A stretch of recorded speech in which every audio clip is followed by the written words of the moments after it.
स्तोमं पिबतो क्षेमो अस्तु नः मङ्गलानि भवन्तु ॐ हर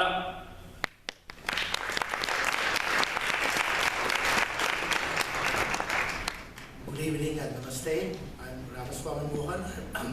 I'm a board member of the Flushing Interfaith Council as well as a trustee of the Hindu Temple Society of North America, which is right here in Bound Street. I promise you I won't try to say word by word meaning of what he just said. However, this prayer he tried to say it exactly as it has been said for the past 6,000-7,000 years in the Sanskrit language from the Vedas. This prayer is said to make the event about to take place more solemn and auspicious so the desired results are attained. We do this by invoking the Lord to be with us, by offering Him a special designated place for Him, our hearts. The meaning on the title of it is basically auspicious words or well-said words. O Lord, what we are about to perform, we offer to you in your honor. You are the wisdom of the wise and uppermost in glory. You are absolute consciousness and embodiment of what is sacred. Please come to us by listening to our prayers and be present in this sacred seat we have designated for you. Our prostrations to you, O Lord. Namaste. Good evening and greetings of peace. I can't see anyone. So my name is Robina Niaz and I'm originally from Pakistan. I'm a Muslim by faith, and as Adam just mentioned, what's going on is just so painful. But what gives us hope is humanity too.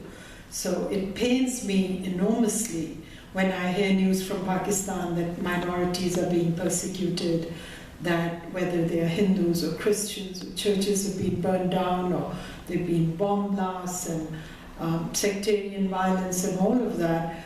It's painful for us who've grown up as Muslims and who've been taught that what we reminded constantly to want for others what we want for ourselves.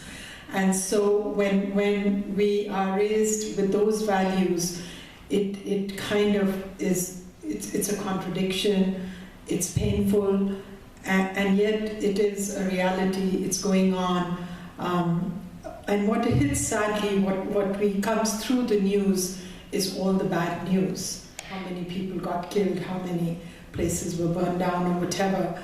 And in the midst of all that, there are amazing stories of friendship, of brotherhood, of sisterhood, of people protecting each other, standing up for each other and fighting back. And that is, when I see that, that's what gives me hope. In my work around domestic violence, it's the same thing. I was just talking to a friend saying the more you do, the more you feel needs to be done. Mm-hmm. And it's the same thing with religious freedom and religious persecution. The more work we do, the more we are reminded of how much more there needs to be done. That doesn't mean that, there's no light at the end of the tunnel. I think more of us need to believe in what are the correct values, and believe in each other and believe in humanity as a family. And for us in the Quran, it's emphasized tremendously the respect for not just human beings but animals and nature.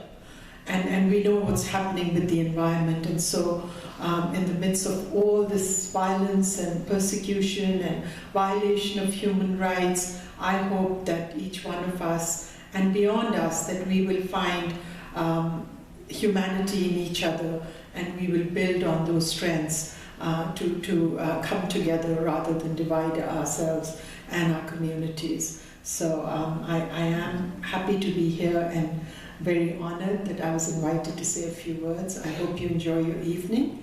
Thank you for being here.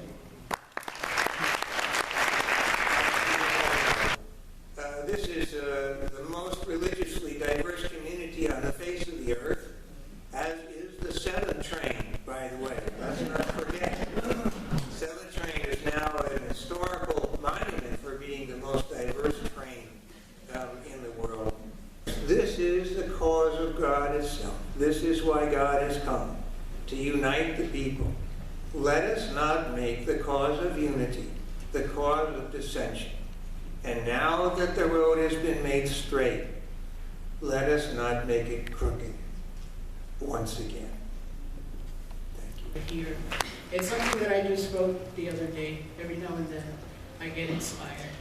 And I titled this The Door, and I think people from all faith backgrounds will and can relate to this. So it's titled The Door.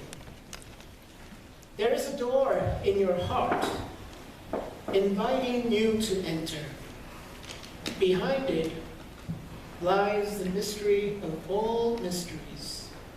An adventure of love awaits as you enter the silent darkness, and the soothing emptiness envelops you.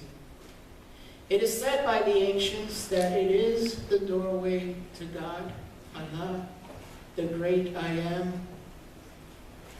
Lost in timelessness, it is the gateway to the stars and the moon, a never-ending universe of whirling love unimagined.